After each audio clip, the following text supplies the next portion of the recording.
7.7 Upendo wa FM Radio kwa wewe ambaye unafuatilia matangazo haya kutoka Dar es Salaam pamoja na Pwani, lakini wewe ambaye unatusikiliza kutoka pale makao makuu ya nchi Dodoma kwa 106.1, lakini wewe sijakuacha ambaye unafuatilia pia matangazo haya kupitia Radio Box, kwa sababu tunapatikana maeneo yote duniani. Ukiingia Google ukiandika Upendo wa FM Radio, basi unaweza kutufuatilia na kufuatilia matangazo haya kutoka Kinondoni yalipo makao makuu ya Upendo Media. Studioni kwa siku ya leo tumetembelewa na watoto kutoka mtaa wa Kwembe ambao hapa tutawasikiliza. Wametuandalia vitu mbalimbali ikiwemo nyimbo, maigizo pamoja na mistari ya moyo na vingine ambavyo kadri ambavyo muda utakuwa unaturuhusu basi tutaweza kuwasikiliza hapa. Ni watoto wengi, wamependeza, wamesuka vizuri, wamevaa magauni yao ya maua.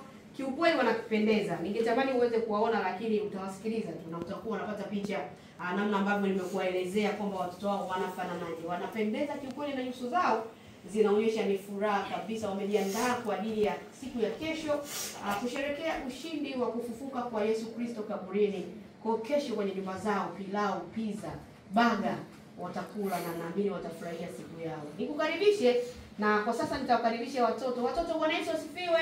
Amen. Habari za Kwembe? Nzuri. Mnatunyima nini huko Kwembe?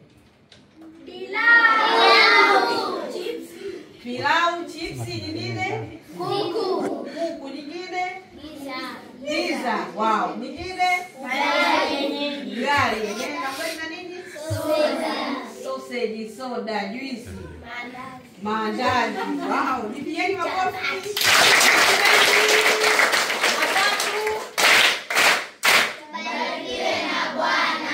Basi karibuni sana. Watoto wa nyumbani wako tayari kabisa, wametega sikio kuwasikiliza kwa kile ambacho mmejiandaa kwa ajili ya kuwashirikisha. Na tutapenda kusikia wimbo kutoka kwenu. Wimbo mmoja tutaimba, alafu baada ya hapo tutakwenda sehemu ya pili ya mistari ya moyo. Kwa wale ambao watakuwa wameandaliwa kwa ajili ya mistari ya moyo, baada ya wimbo basi watasogea kwenye mic, wataanza kujitambulisha. Jina lako, unaitwa nani, unasoma darasa la ngapi, alafu utatuambia mstari wako wa moyo unatoka kwenye kitabu gani cha Biblia. Sawa Ndio. Basi karibuni kwa